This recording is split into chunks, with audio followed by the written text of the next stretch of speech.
আসসালামু আলাইকুম, আশা করি সকলে অনেক ভালো আছেন, সুস্থ আছেন। আমাকে প্রায় প্রশ্ন করা হয় যে কিভাবে ইংরেজি বই পড়া যায়।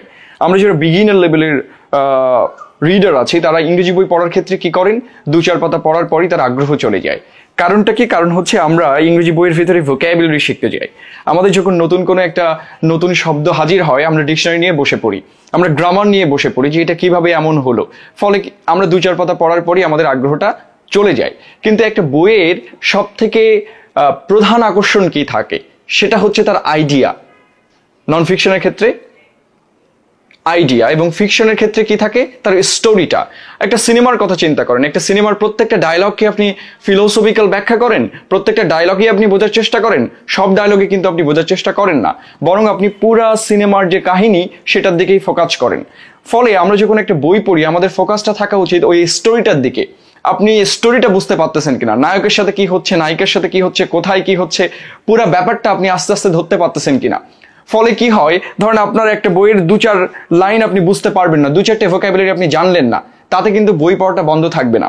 যখনই আপনি কোনো নতুন ভোকাবুলারি আবিষ্কার করবেন আপনি কি করবেন, ওটাকে দাগিয়ে রাখবেন, রেখে পড়াটা চালিয়ে যাবেন। আপনি কোনোভাবেই ডিকশনারিতে ফেরত যাবেন না।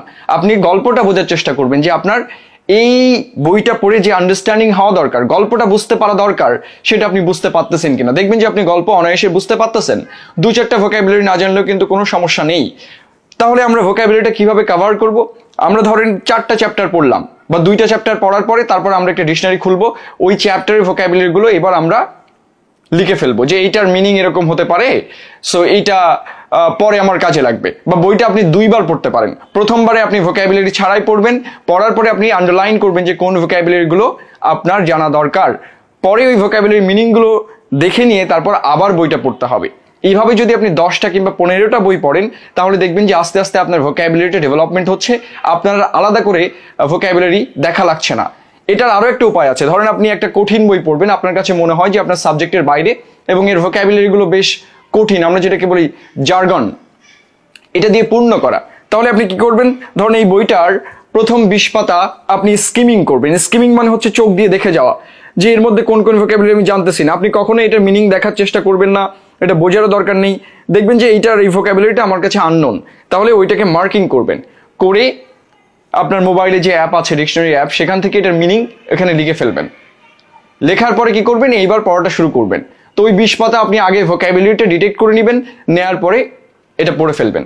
তাছাড়া আপনার আরো একটা কাজ করা দরকার, আপনার একটা ছোট্ট নোটবুক রাখতে হবে। আপনি যখন বই পড়াটা শুরু করবেন এই যে ভোকাবুলারিগুলো আপনি নতুন পাচ্ছেন সেগুলো আপনি সেখানে এন্ট্রি করবেন।